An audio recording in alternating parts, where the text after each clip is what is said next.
कपड़ा हटाता है तो उसकी शक्ल काफी अजीब थी। कहता है कि अगर तुम्हारी इंसानों को कोई बचा सकता है तो वो सिर्फ मैं ही हूँ, तो इसीलिए मेरी बात सुन लो।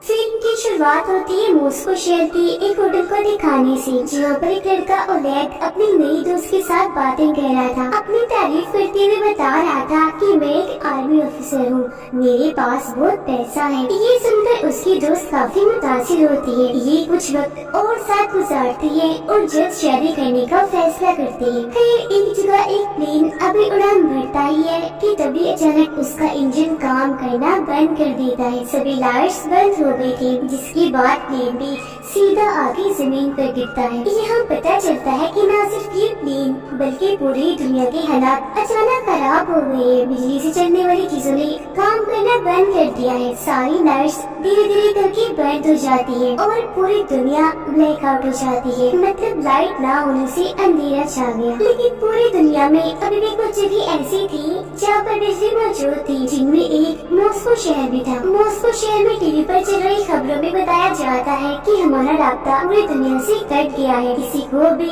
कुछ पता नहीं चल रहा था कि शहर के बाहर के हालात कैसे हैं, और न ही बाहर वालों को पता था कि उनके शहर में अभी बिजली है। और एक भी खबर देख रहा था, उसे लगता है कि शायद ये टेररिस्ट दहशतगर्दों का हमला है।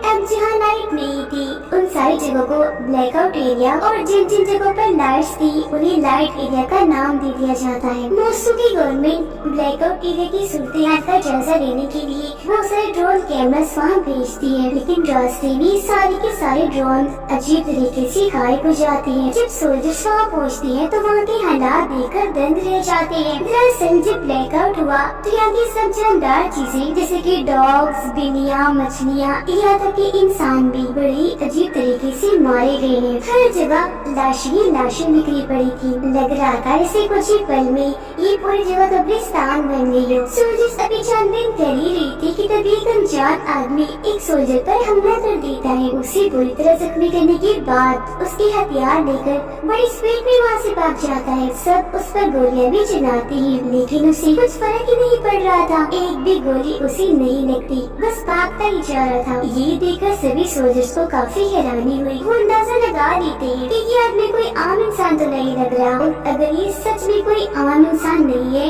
तो बहुत खतरे की बात है। और अब ऐसे ही एक महीना गुजर गया, किसी को भी हालात के बारे में पता नहीं चला कि ऐसा कैसे हुआ।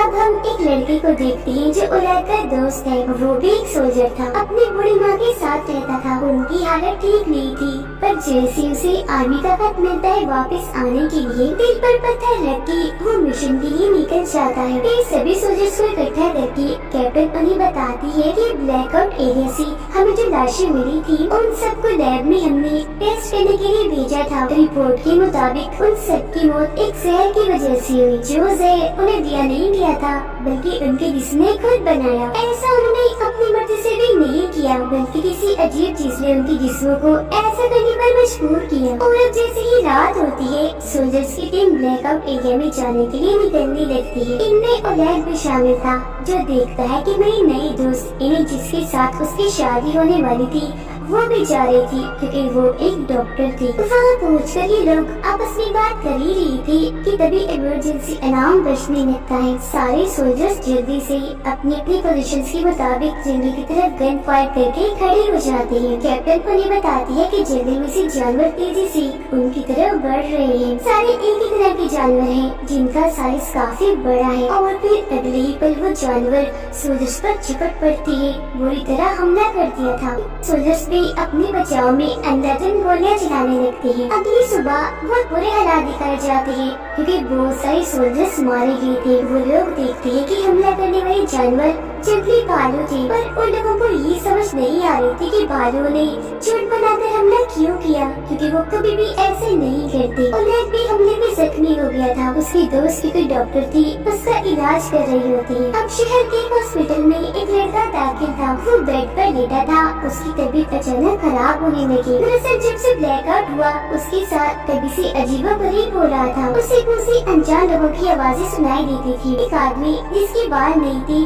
हमेशा उसे तंग किया करता था। असल में ब्लैकआउट के होते ही इस लड़की के पास सुपर पावर्स आ गई थी। उसके पास अलग ही तरह की ताकतें थी। उसकी आंखें जैसे ही खुलती है अपने सामने वो एक लड़के को पाता है। लड़का उसे बता रहा था कि मैं तुम्हारा दोस्त हूँ, जरूरी जानकारी तुम्हें देने आया हूँ। दरअसल ये जो हालात पूरी दुनिया में हुए हैं वो अजीब तरह की लहरों के हमले की वजह से हुए हैं। ये 3 तरह की लहरें हैं। पहली लहर में सभी बिजली से चलने वाली चीजें खराब हुई, दूसरी लहर में सभी जानदार चीजों का खात्मा हुआ और तीसरी लहर से तो सबसे ज्यादा तबाही होगी, क्योंकि इसमें ये खतरनाक लहरें यहाँ के लोगों को पपेट कठपुतलियाँ बनाकर इस्तेमाल करेगी, अपने कंट्रोल में करके अपने लोगों पर हमला करवाएगी। जिसका मतलब था कि ब्लैकआउट एरिया में अभी भी लोग जिंदा बचे थे। अब उस बीमार लड़के को उसकी कुछ समझ नहीं आई, उल्टा वो घबरा गया था। गार्ड को आवाज लगाता है ताकि वो उस लड़के को यहाँ से बाहर निकाले, लेकिन जब गार्ड अंदर आती है तो उन्हें वहाँ कोई भी दिखाई नहीं देता, क्योंकि वो तो अपने दिमाग में उससे बात कर रहा था। जिस्मानी तौर पर वो कमरे में मौजूद था ही नहीं।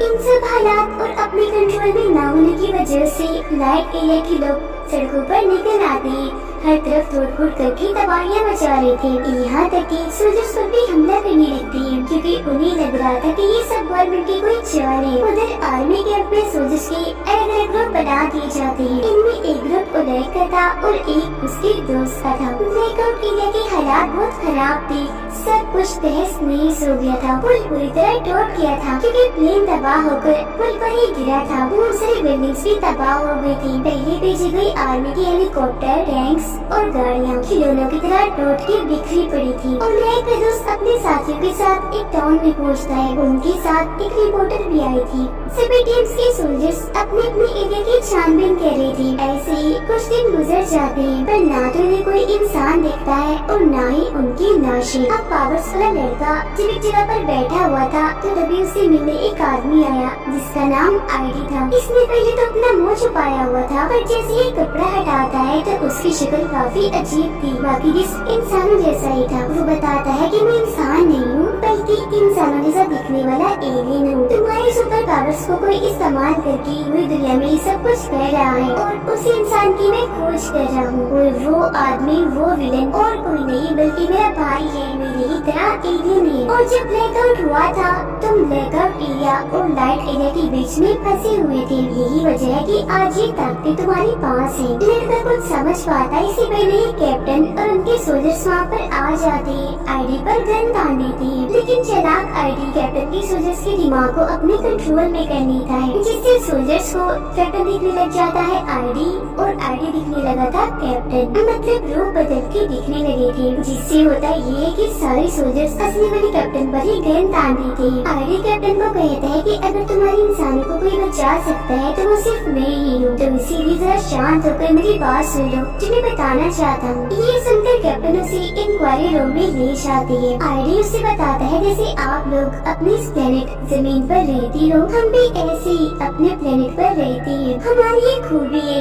काफी साल गुजर जाने पर भी हम बूढ़े नहीं होती और न ही मरती जब तक कि कोई हमें मार डाले। जल्दी हमारे प्लेनेट का सूरज तबाह होने वाला है, इसीलिए अब हमें एक नए प्लेनेट की तलाश है। और क्योंकि तुम्हारे प्लेनेट को चुना गया, इसीलिए मुझे और मेरे भाई को यहाँ भेजा गया ताकि हमारे बाकी लोगों को यहाँ लाने के लिए हम जमीन को अच्छे से तैयार कर दें। सबसे बड़ी बात, जमीन पर सभी पुरानी चीजें जैसे कि पिरामिड जैसी चीजें 2 लाख साल पहले हम इंग्लिश में ही बनाई थी। और हाँ, मैं अच्छा हूँ, मेरा भाई बुरा है, वो आप सबको खत्म करना चाहता है, लेकिन मैं नहीं चाहता कि वो ऐसा करे, मैं उसे रोकना चाहता हूँ। अगले 48 घंटों में हमारी काफी बड़ी स्पेसशिप जमीन पर आने वाली है और उससे पहले मेरा भाई ब्लैकआउट एरिया के इंसानों को पपेट यानी कठपुतली के तौर पर इस्तेमाल करेगा। तो मैं लोगों का खात्मा करने के लिए, यानी उस लड़के ने तीसरी लहर की जो बात बताई थी वो सच थी और वो लहर आईडी का भाई ही बना रहा था। कैप्टन उसकी सारी बातें सुनता रहती है, उसे यकीन नहीं होता। दूसरी तरफ और के दोस्त की टीम को अपने एरिया में एग्जैक्टली बच्चा दिखता है जो बहुत ही अजीब बर्ताव कर रहा था, गुस्से वाला। ये लोग उसकी मदद करते हैं, सवाल जवाब करने लगते हैं जानकारी देने के लिए। लेकिन तभी बच्चा एक सोल्जर की गर्दन में चाकू घुसाकर बहुत बुरी तरह उसे मार डालता है और हद से ज्यादा गुस्से में आकर कंट्रोल से बाहर हो गया था, जो देखकर ना चाहते हुए भी और के दोस्त को बच्चे को गोली से मारकर उड़ाना ही पड़ता है। ये देखकर रिपोर्टर काफी घबरा गई। अब जैसे ही रात होती है, ब्लैकआउट एरिया की वो सारे पपेट जो आईडी की बाइक के इशारों पर नाच रही थी, सोल्जर्स की सभी टीम्स पर हमला कर देती हैं। सोल्जर्स भी अपने बचाव में उन पर अंधाधुंध गोलियां चलाती हैं। पपेट्स की तरफ से भी लगातार हमला हो रहा था, तो दोनों साइड से एक काफी बड़ी जंग छिड़ जाती है। और ब्लैक के दोस्त के बहुत सारे लोग मारे गए थे। मदद के लिए वो आर्मी कैंप की तरफ गन चलाता है। उसके अलावा सोल्जर्स के दो और ग्रुप ने फ्लेयर गन चलाई, जो देखकर आर्मी कैंप वाले बेचारे परेशान हो जाते हैं कि अब हम किसकी मदद को जाएं। इस सारी सूरत हाल के बारे में जैसे कैप्टन को बताया जाता है, उसे यकीन हो जाता है कि आईडी सच बोल रहा है, क्योंकि उसकी बातें सच साबित हो रही थी। कैप्टन के पास और कोई रास्ता नहीं था, तो आईडी की मदद लेने के लिए वो राजी हो जाती है।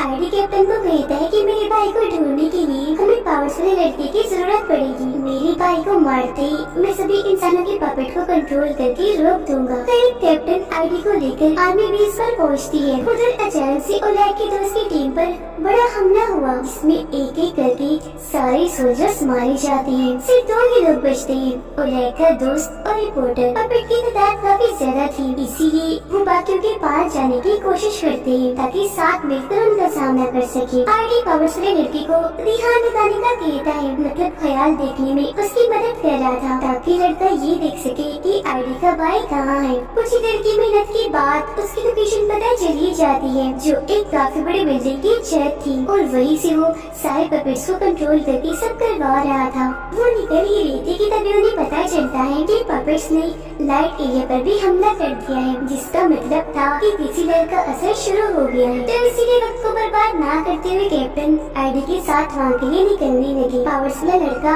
आईडी को कहता है कि मुझे तुम्हारे भाई ने देख लिया है, वो मुझे मार डालेगा, तो प्लीज मुझे भी अपने साथ ले चलो। आईडी जवाब देता है कि नहीं, तुम इधर बेस में ही महफूज हो, वहाँ तुम्हारी जान को खतरा है, यही रहो। ये कहने के बाद वो कैप्टन के साथ निकल जाता है। वो लोग बेस से अभी थोड़ा दूर आए ही थे कि आईडी के भाई को पावरफुल लड़के की लोकेशन पता चल जाती है, यानी कि इस वक्त वो आर्मी बेस में है। उसे मरवाने के लिए वो अपने बहुत सारे मिसाइल भेजता है। बेस के सोल्जर्स मिसाइल को रोकने की कोशिश करते तो हैं, पर कोई फायदा नहीं होता, क्योंकि वो बहुत ही ज्यादा थे। और कैप्टन की आंखों के सामने ही उनकी पूरी आर्मी बेस तबाह हो जाती है। बदकिस्मती से सभी सोल्जर्स पावरफुल लड़का सब मारे जाते हैं। ये देखकर कैप्टन को बहुत गुस्सा आया और दुख भी हुआ। वो आईडी पर गन तान देती है, कहती है कि तुम ये सब पहले से ही जानती थी, है ना? तो फिर उस लड़के को वहाँ छोड़कर ये घटिया हरकत क्यों की? आईडी कहता है कि सिर्फ हमें कुछ लोग ऐसे हैं जो बाकी इंसानियत को बचा सकते हैं, और वैसे भी मेरे भाई को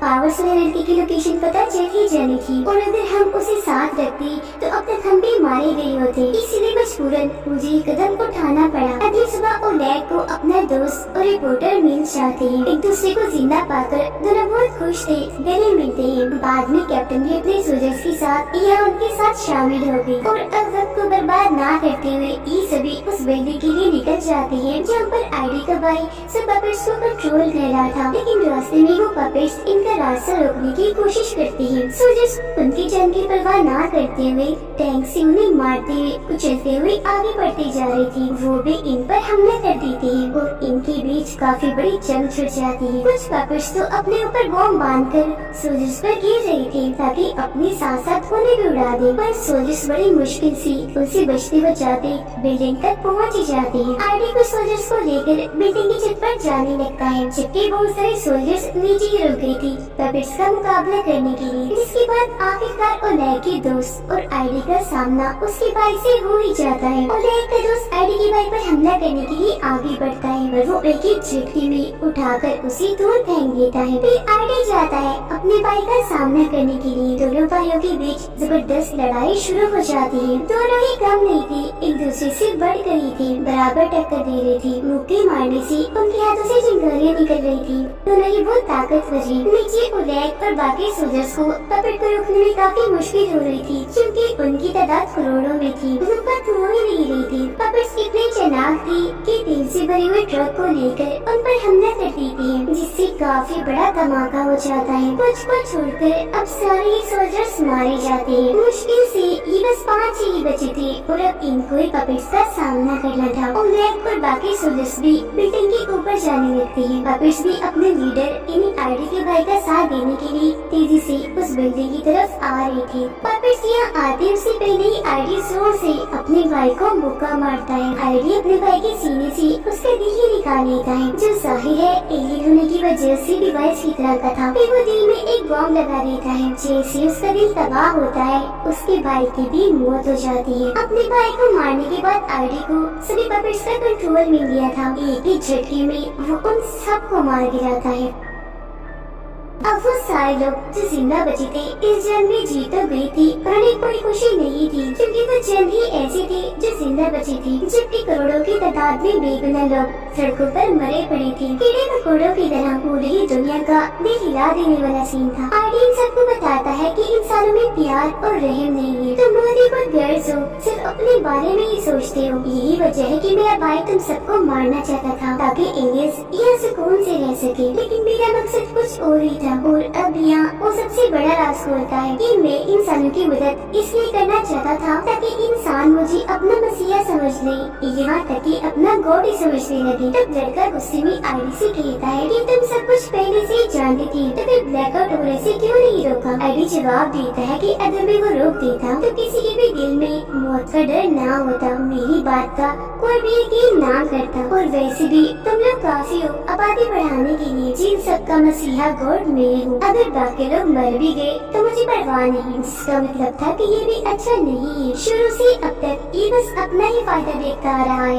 ये सुनकर सब लोगों को बहुत गुस्सा आने लगा। ओलेग की दोस्त तो उस पर गन ही डाल देती है। तब ओलेग का दूसरे दोस्त उसे ये कहते हुए मना कर देता है कि गन नीचे करो, इसके जैसे लाखों आ रहे हैं, इसे मारोगी तो उन बाकियों को कैसे रोकोगी? इसका जिंदा रहना बहुत जरूरी है। वो बात कर ही रही थी कि तभी लड़का चाकू से आईडी पर हमला कर देता है, लेकिन आईडी को ये बात पता चलती थी। उसने लड़की के दिमाग को कंट्रोल में किया, जिससे उसने आईडी की बजाय कैप्टन को चाकू मार दिया और इस तरह से वो भी मारी गई, क्योंकि यहाँ भी उसने अपना रूप बदलने वाला जादू किया था। ओलेग को काफी गुस्सा आ गया। वो आईडी को मारने के लिए जैसे आगे बढ़ता है, उसका दोस्त ऐसा करने से मना कर देता है। दोनों की बहस हो गई, जो बढ़ती बढ़ती लड़ाई तक चली जाती है। ओलेग का दोस्त उसे मार ही देता कि रिपोर्टर गन लेकर ओलेग के दोस्त पर चिल्लाकर उसे जख्मी कर देती है। अब ओलेग का दिमाग खराब करने के लिए आईडी उसके डर के कई रूपों में बढ़ जाता है, पर लड़का जानता था कि आईडी का असली रूप कौन सा है। उसकी असली रूप को लेकर वो बिल्डिंग से कूद जाता है और इस तरह से उसके साथ साथ आईडी की भी मौत हो जाती है। और अब ये 4 लोग ही जिंदा बचे थे